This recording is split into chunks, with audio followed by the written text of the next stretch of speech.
أعوذ بالله من الشيطان الرجيم.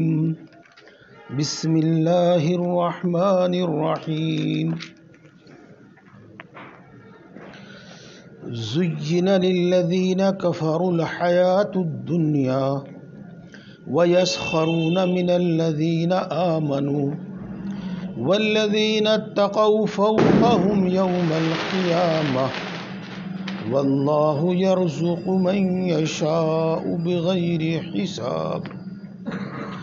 كان الناس أمة واحدة فبعث الله النبيين مبشرين ومنذرين وأنزل معهم الكتاب بالحق ليحكم بين الناس فيما اختلفوا فيه وما اختلف فيه إلا الذين أوتوه من بعد ما جاءتهم البينات بغيا بينهم فهدى الله الذين آمنوا لما اختلفوا فيه من الحق بإذنه والله يهدي من يشاء إلى صراط مستقيم. صدق اللہ العظیم.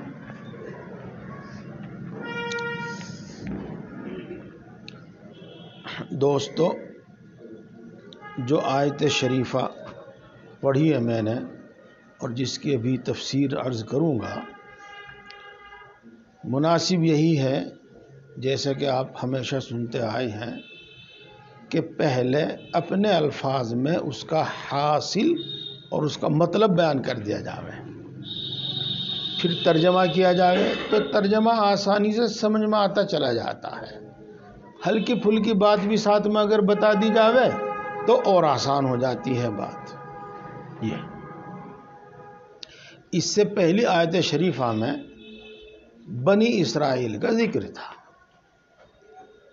آج میرے ذہن میں ایک بات آئی، ہو سکتا ہے آپ کے ذہن میں آئی ہو وہ تو میں وہ بھی کہہ دوں.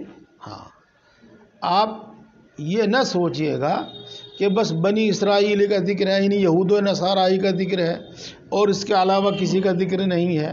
ہاں، تو دیکھو دنیا میں مذہب قابل ذکر جو ہیں بس وہ یہود و نصارائی کا مذہب ہے جس کا ذکر کیا جا سکتا ہے، اور باقی ان کا تو وہ تو کسی خانے میں اور کسی گنتی میں ہے ہی نہیں کہ ان کا ذکر کیا جائے. ان کو تو صرف کفر اور کافر سے بیان کر دیا جاتا ہے، ورنہ دین تو بس دین اسلام ہی ہے. تو اس سے پہلے آیت شریفہ میں اللہ تبارک و تعالیٰ نے یہ ارشاد فرمایا تھا کہ دیکھو یہ یہود و نصارہ کس طریقے سے کفر پر، گمراہی پر جمے ہوئے ہیں. ان سے پوچھ کے تو دیکھو اللہ تبارک و تعالیٰ نے کتنی دلیلیں ان کے سامنے پیش کی. دوسرے الفاظ میں یوں کہہ لو، اللہ تبارک و تعالیٰ نے کتنی نعمتیں ان پر نازل کی. تو ان دلیلوں کے باوجود اور نعمتوں کے باوجود پھر وہ کفر پر، پھر وہ گمراہی پر. آخر کیوں ہے ایسا؟ کبھی کبھی ہمارے اور آپ کے دماغ میں بھی بات آ جاتی ہے، بھائی پڑھ لکھ کر مولوی صاحب ہو کر ایسا کر رہے ہے نا. آپ تو اول تو آج کل ایک جملہ ہو گیا، ہر آدمی کہہ دے، جو بھی نہیں سوچتا کہ کہنے کا موقع ہے کہ نہیں ہے. ہاں، تو یہی بات جب انبیاء میں اور بنی اسرائیل میں مسلسل انبیاء ہے، مسلسل بہت سارے انبیاء ہیں، کتابیں نازل ہوئی چھوٹی بڑی، صحیح ہے، پھر بھی وہ گمراہی پر کیوں ہے؟ یہ سوال اگر آپ کے ذہن میں ہوگا تو اس کا جواب ہو جائے گا، اور اگر نہیں ذہن میں ہے تو اب آ گیا. اور اسی حساب یہ سمجھ لیجیے گا حافظ ہو کر ایسا کر رہا، مولوی صاحب ہو کر ایسا کر رہا، اتنا بڑا مفتی ہو کر، اتنا بڑا شیخ الحدیث ہو کر ایسا کر رہا. اس کا بھی جواب ہو جائے گا، اس کا بھی جواب ہو جائے گا. دراصل بات کیا ہے؟ بات یہ ہے کہ دو چیزیں ہیں، یا ان دو کو بھی ایک کہہ دو. ایک تو بعد میں کہوں گا، چونکہ قرآن پاک میں جو بات بتائی گئی ہے وہ میں وہی کہتا ہوں. ایک ہے مال کی محبت اور ایک ہے عہدے کی محبت، اور ان دونوں کو ملا لو کیا ہو گیا؟ نفسانی خواہش۔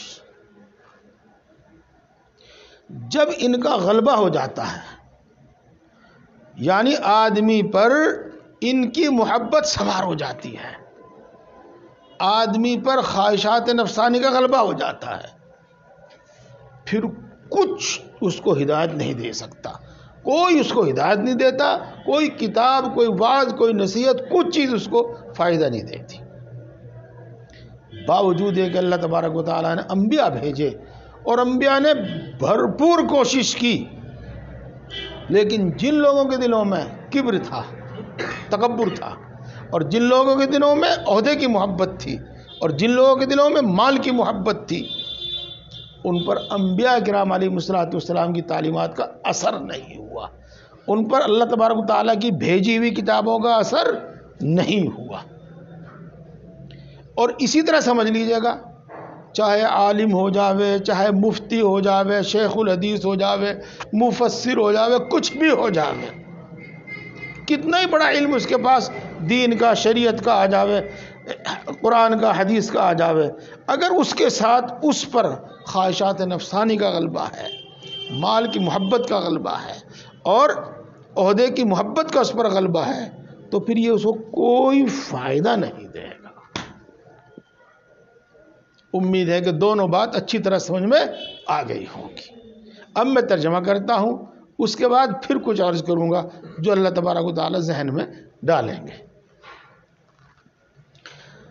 زین للذین کفروا الحیات الدنیا، کافروں کے واسطے دنیا کی زندگی آراستہ اور مزین کر دی گئی ہے۔ کس نے کر دی؟ ان کے نفس نے۔ کس نے کر دی؟ شیطان نے۔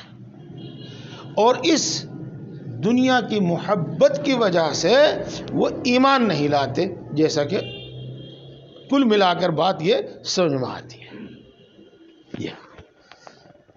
وَيَسْخَرُونَ مِنَ الَّذِينَ آمَنُوا، اور وہ لوگ کون؟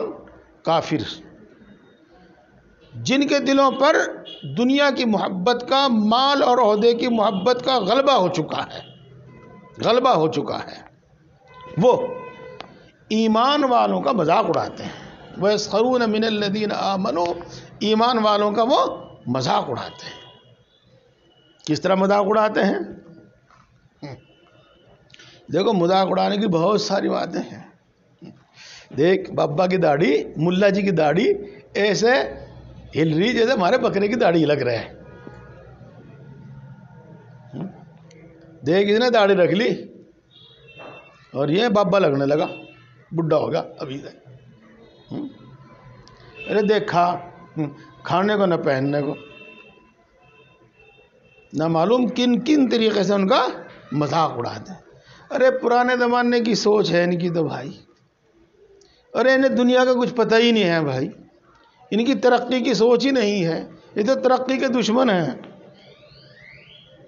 پرانے خیالوں کے آدمی ہیں، تو نہ معلوم کن کن باتوں سے وہ نوازتے ہیں۔ یہ ہے وہ مذاق اڑانا، یہاں بھی بتایا گیا ہے، اور سورہ ویل للمطففین میں بھی بتایا گیا ہے جی، والذین ومن یضحکون، کس طرح سے ہے آیت شریفہ؟ بعض مرتبہ یاد نہیں آتی۔ ان الذین اجرموا کانوا من الذین آمنوا یضحکون، مجرم لوگ ایمان والوں پر ہنسا کرتے تھے۔ وَإِذَا مَرُّوا بِهِمْ يَتَغَامَزُونَ، اور جب وہ ان کے پاس سے گزرتے تھے تو اشارے کیا کرتے تھے؟ بہت اللہ والا بنے یہ، بہت نیک بنے یہ، ہاں، اس طریقے سے اشارے کر کر کے مذاق اڑایا کرتے تھے وہ۔ اور پھر آگے اللہ تبارک تعالیٰ شاہ فرماتے ہیں فَالْيَوْمَ الَّذِينَ آمَنُوا مِنَ الْكُفَّارِ يَضْحَكُونَ، اور آج کے دن یعنی قیامت کے دن میدان حشر میں جب وہ لوگ جہنم میں چلے جائیں گے اس وقت ایمان والے ان پر ہنسیں گے. جی ایمان والے اس پر ہنسیں گے. بات تو کافی واضح ہو گئی ہے، لیکن میں ایک چھوٹا سا قصہ سناؤں. وہ بھی حدیث پاک کا ہی قصہ ہے. دو بھائی تھے، دونوں میں مال و دولت تقسیم ہو گیا. ایک کا حال تو یہ تھا کہ اس نے اس روپے پیسے سے تجارت کر، کھیتی کر، غرض جس طرح سے بھی وہ بڑھایا اور مال و دولت اور عہدہ، اس کے فائدے چاہے جتنے ہوں، لیکن اس میں دو خرابی ایسی ہیں، دو عیب ایسے ہیں کہ کوئی عقل مند آدمی ان عیب کے ہوتے ہوئے اس کو پسند نہیں کرتا، سوائے ضرورت کے. ضرورت سے زیادہ کو پسند نہیں کرتا. ایک، اس سے آدمی کے اندر تکبر آتا ہے، اور دوسرے اس سے غفلت پیدا ہوتی ہے. دنیاوی کاموں سے بھی غفلت پیدا ہوتی ہے اور آخرت سے بھی غفلت پیدا ہوتی ہے. آپ نے دیکھا ہوگا رجواڑے بڑے بڑے ہزاروں اور اس سے بھی زیادہ بگے کا مالک چلے گئے، انہیں اپنی پرواہ نہیں ہوئی. ایسے غافل ہو گئے کہ اپنی دنیا کی فکر بھی ان کو نہیں رہی، اور دین سے تو جتنے غافل ہیں وہ ہیں ہی. اور تکبر آپ جانتے ہوں گے کہ یہ لوگ کسی کو خاطر میں نہیں لاتے، اگر لاتے ہیں تو اپنے برابر کا جو مالدار ہے بس اسے، اور دوسرے کو خاطر میں نہیں لاتے. یہ دو چیزیں اس کے اندر خاص طور سے ہیں. تو اس کی وجہ سے وہ مال دولت بڑھاتا چلا گیا جس طرح بھی چلا گیا، اور پھر اس کا وہی انجام ہوا کہ کفر پر خاتمہ ہوا. دوسرا وہ شخص اس کا بھائی تھا جو اپنا مال اللہ کی راہ میں، اللہ کی راہ کا مطلب جانتے ہی ہیں آپ، غریبوں میں، ضرورت مندوں میں تقسیم کرتا رہا. اور اس کی بنا پر اللہ تبارک و تعالیٰ نے اس کو اس زمانے میں، جس زمانے میں بھی وہ تھا، ایمان کی توفیق دی، نبی کی بات مانی، اور جنت، مرنے کے بعد جنت میں گیا.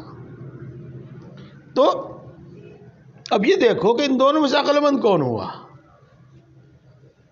یہ.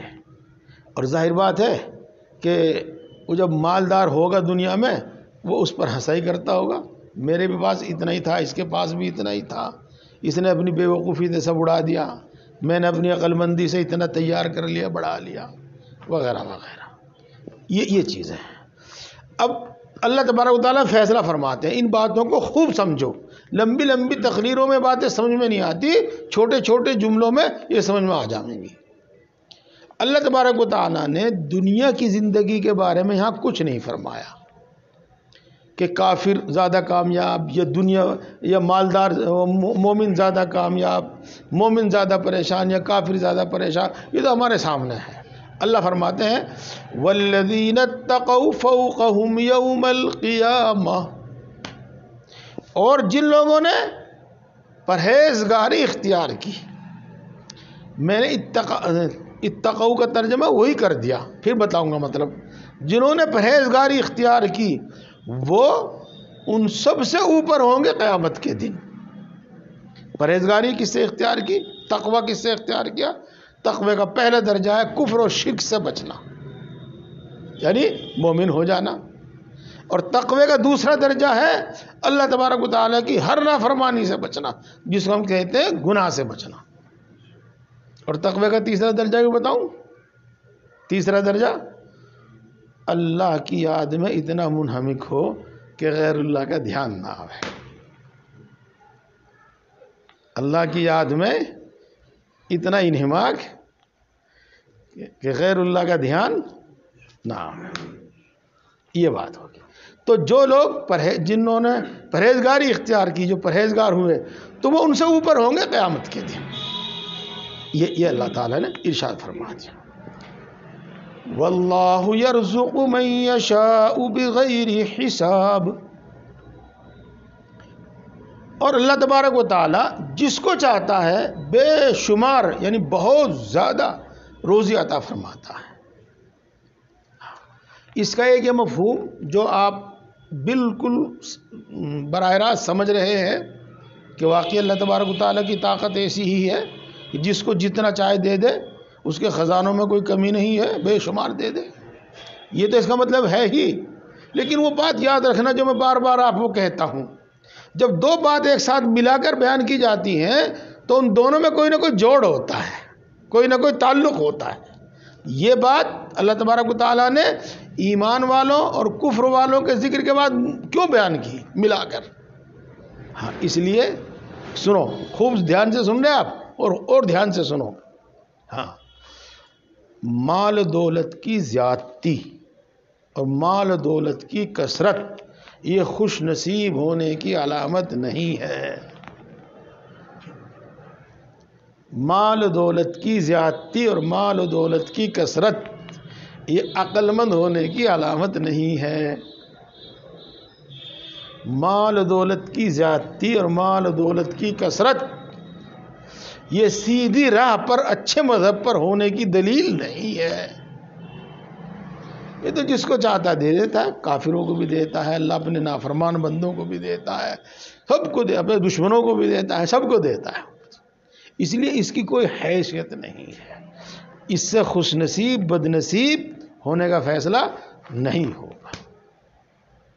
یہ بات ہو گئی. ایک بات اب بعد میں میرے ذہن میں آئی، میں وہ بتاتا ہوں آپ کو تاکہ یہ بات اچھی طرح سمجھ میں آ جاوے آپ کو کہ مال و دولت کی محبت اور عہدے کی محبت، جس کو ہم کل ملا کر کہہ دیتے ہیں دنیا کی محبت، یہ جب غالب آ جاتی ہے آدمی پر تو یہ حق سے پھیر دیتی ہے. اس کی میں دو مثال دیتا ہوں آپ کو. جب آدمی غصے میں ہے اس وقت آپ اس کو سمجھاؤ تو اکثر و بیشتر سمجھتا نہیں. اس کی عقل پر اس کا غصہ غالب آ رہا ہے، اس کے تمام اخلاق پر اس کا غصہ غالب آ رہا ہے. وہ ابھی کچھ نہیں سمجھے گا. جب اس کا غصہ اتر جاوے گا بہت ساری باتیں تو بغیر سمجھائے سمجھ جاوے گا، اور پھر اس کے بعد اگر آپ اس کو سمجھاؤ گے تو آپ کی بات بھی سمجھ میں آ جائے گی اس کی. ایسا ہے یا نہیں ہے؟ آپ نے دیکھا ہوگا. اچھا ایک دوسری بات اور سنو، ایک بات دوسری اور سنو. آج کل تو تماشا گلی گلی میں ہو رہا، کثرت سے ہو رہا. ایک لڑکا دوسری لڑکی سے محبت کرتا ہے، ایک لڑکی دوسرے لڑکے سے محبت کرتی ہے، اور وہ محبت اور اس کو نفسانی خواہشی کہیے گا اتنی غالب اس پر آ جاتی ہے، اتنی غالب آ جاتی ہے کہ وہ نہ دین و مذہب کو دیکھتے بلکہ نہ ذات برادری کو دیکھتے. کتنی گھٹیا ہو اسی کو لے کے اڑ جا.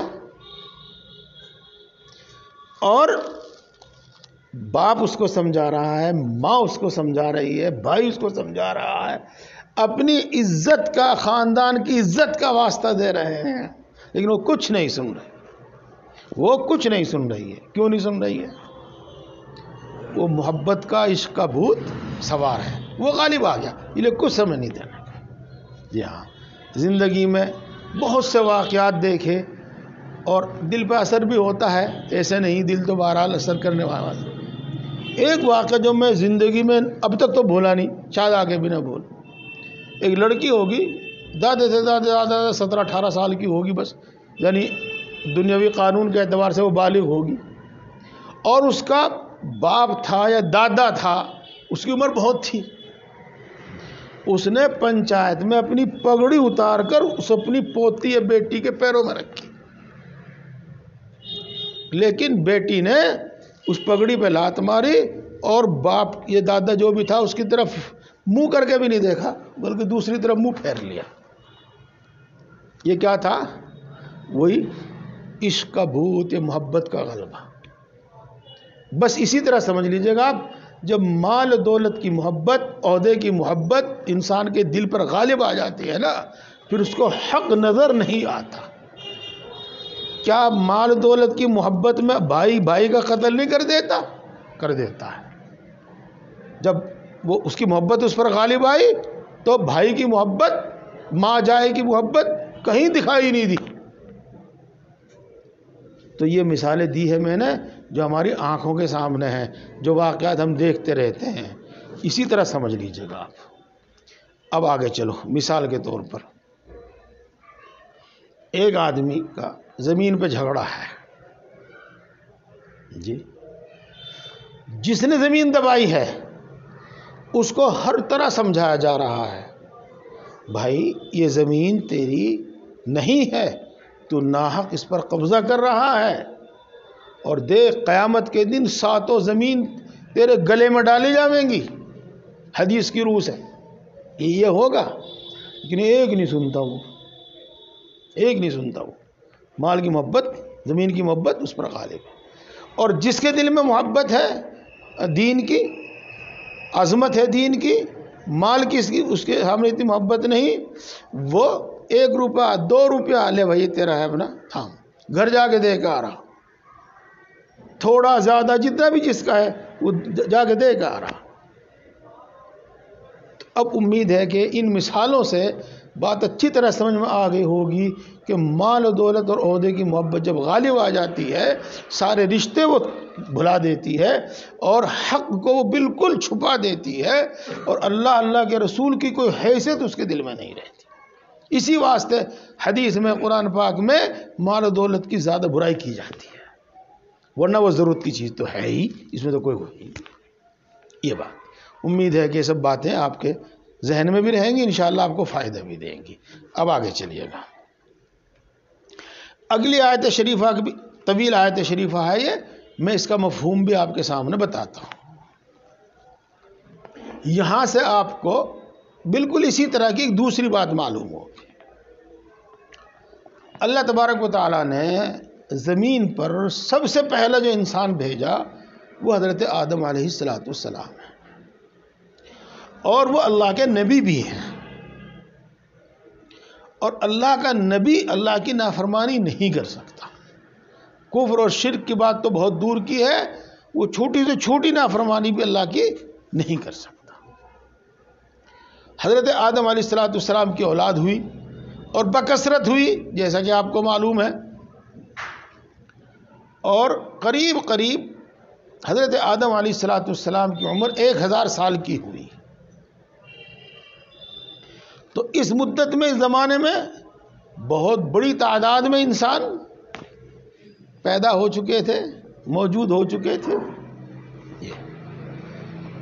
اس کے بعد بھی یہ سارے کے سارے انسان توحید پر قائم رہے، ایمان پر قائم رہے، ایمان پر قائم رہے۔ ہاں چھوٹے بڑے گناہ ہوتے رہے، یہ تو ہوتے ہی ہیں، انسان سے ہو ہی جاتا ہے، لیکن ایمان پر اور توحید پر قائم رہے، کفر اور شرک انسانوں میں نہیں آیا۔ تو سارے کے سارے انسان ایک ہی امت تھے، ایک ہی دین پر تھے۔ اس کے بعد پھر آہستہ آہستہ شیطان اپنا کام کرنے لگا۔ وہ تو پہلے دن سے کام کر رہا تھا، بلکہ زمین پہ آنے سے پہلے وہیں آسمانوں میں اپنا کام شروع کر دیا تھا، اس نے تو وہ کرتا رہا، اور نوبت نافرمانی اور گناہوں سے بڑھ کر کفر اور شرک تک پہنچی۔ اب شرک آ گیا، کفر آ گیا، شرک آ گیا۔ اس کے بعد اللہ تبارک و تعالیٰ نے انبیاء کرام علیہ السلام بھیجے تاکہ وہ ان کو یہ سمجھائیں کہ کفر اور شرک یہ گمراہی ہے، غلط ہے۔ اور جس طرح پہلے سب ایک مذہب، ایک ملت پر تھے، ایک ہی امت تھے، انبیاء کرام علیہ السلام کی فہمائش سے، انبیاء کرام علیہ السلام کے سمجھانے سے پھر وہ اسی طریقے سے ایک امت ہو جائیں، سب ایک ہی مذہب پر ہو جائیں۔ لیکن یہ سلسلہ پھر ایسا نہیں ہو سکا۔ اگر کچھ ایمان پر تھے، کچھ کفر پر تھے، پھر جو کفر پر تھے انبیاء علیہ السلام کے آنے سے ان میں سے کچھ ایمان کی طرف لوٹ آئے، اپنے اصل مذہب کی طرف لوٹ آئے۔ آج کس طرح میں کہہ دوں، اپنے گھر لوٹ آئے، ایمان میں داخل ہو گئے، اور کچھ بھٹکے ہی رہے، گھر سے باہر پھرے، دھکے کھاتے پھرے۔ یہ سلسلہ چلتا رہا۔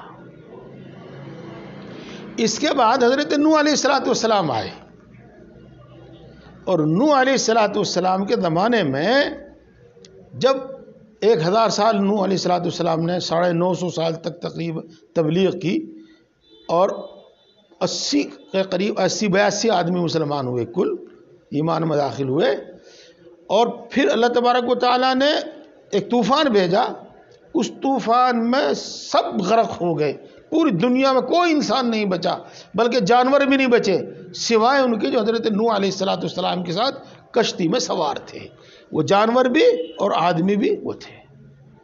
پھر وہ طوفان ختم ہونے کے بعد سیلاب ختم، آسمان سے بھی پانی برسا، زمین سے بھی پانی ابلا، پھر وہ جب وہ ختم ہو گیا وہ زمین پر آئے، تو اس کے بعد بتایا جاتا ہے، تاریخ سے معلوم ہوتا ہے کہ حضرت نوح علیہ السلام کے 4 بیٹے تھے جو کشتی میں سوار تھے، بس انہی کی نسل چلی، اور باقی جو آدمی تھے ان کی نسل نہیں چلی۔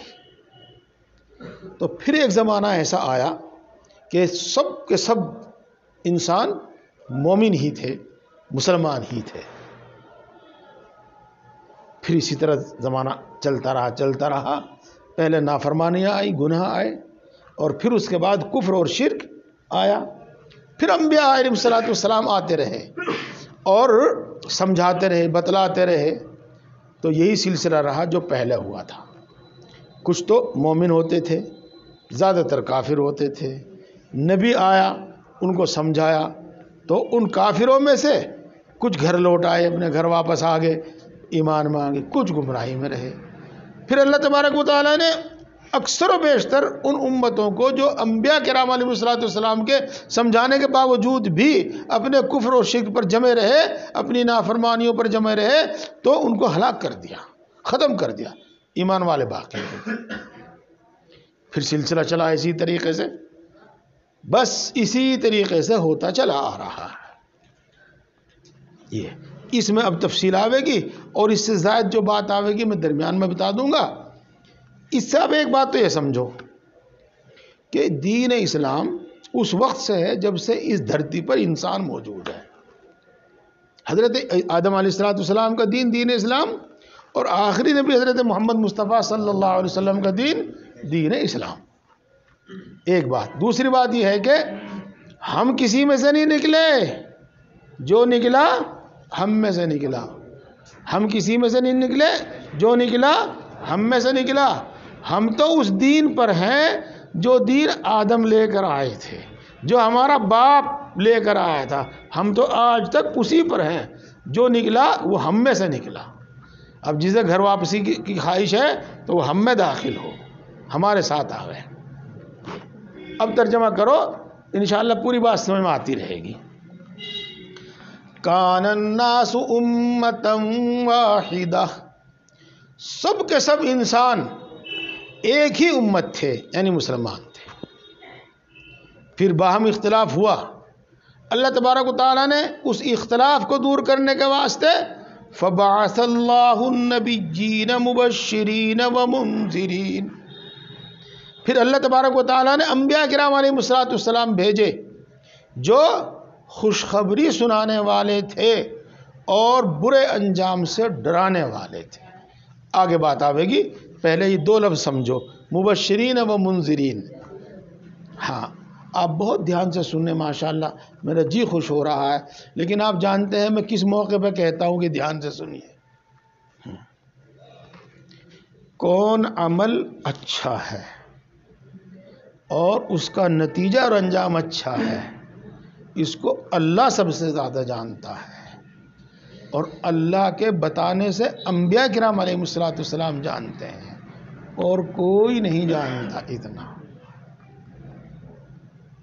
تو جو بھلے کام ہیں، جن کا انجام اور نتیجہ بھلا ہے، اللہ نے ان کا حکم دیا اور ان کا انجام اور نتیجہ، اچھا نتیجے کی خوشخبری سنائی۔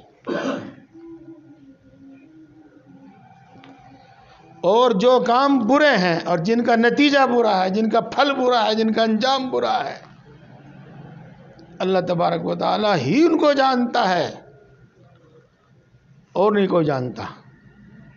اللہ تبارک و تعالیٰ نے پھر انبیاء کرام علیہ السلام کو بتایا، انبیاء کرام نے انسانوں کو بتایا، کتابوں میں اللہ تبارک و تعالیٰ نے اس کو ذکر کیا کہ ان کاموں کا انجام برا ہے، اور جن کا انجام برا ہے انہی سے انبیاء کرام علیہ السلام نے روکا ہے۔ اب دیکھو اتنی بات سمجھنے کے بعد اب اگلی بات آپ کے خود سمجھ میں آ جائے گی، بھلا کام کون سا؟ جس کو دین کہے کہ بھلا ہے اور یقیناً اس کا نتیجہ اچھا ہے، اور اس کی اللہ نے ہمیں خوشخبری سنائی، اللہ کے نبی نے ہمیں خوشخبری سنائی۔ اور برا کام کون سا ہے؟ جس کو اللہ نے کہا برا ہے، جس کو اللہ کے انبیاء نے کہا کہ برا ہے، جس کو اللہ کی کتابوں نے کہا کہ برا ہے، اور اس کا نتیجہ برا ہمیں بتایا۔ انبیاء کرام علیہ السلام کا سب سے پہلا کام یہی ہوتا تھا، مبشرین و منذرین، خوشخبری سنانے والے اچھے اعمال پر اور انجام بد سے، برے نتیجے سے ڈرانے والے برے اعمال پر۔ وَأَنزَلَ مَعَهُمُ الْكِتَابَ بِالْحَقِّ، اور اللہ تبارک و تعالیٰ نے انبیاء کرام علیہ السلام کے ساتھ کتابیں اتاری بالکل حق کے ساتھ، ٹھیک ٹھیک۔ لِيَحْكُمَ بَيْنَ النَّاسِ فِي مَا اخْتَلَفُوا فِيهِ، تاکہ انبیاء کرام علیہ السلام اس کتاب کے ذریعے سے لوگوں کے درمیان فیصلہ کر دیں اس میں جس میں لوگ اختلاف کرتے ہیں۔ کس میں اختلاف ہے اور کس اختلاف کی بات آ رہی ہے؟ ایمان، توحید، اور اس کے بالمقابل کفر اور شرک۔ ایمان اور توحید حق ہے یا کفر اور شرک حق ہے، تاکہ وہ اس کو فیصلہ کر دے، اپنی دلیلوں سے امت کو، انسانوں کو سمجھا دیں۔ ایک بات، اب اگلی بات سمجھو آپ، اللہ کے انبیاء جتنے بھی گزرے ہیں وہ اس زمانے کے تو کہی لو آپ، انسانوں میں سب سے زیادہ عقل مند انسان ہوتا تھا نبی، اور اس زمانے کے علم والوں میں سب سے زیادہ علم والا ہوتا تھا نبی، اور اس کے ساتھ اللہ کی کتاب۔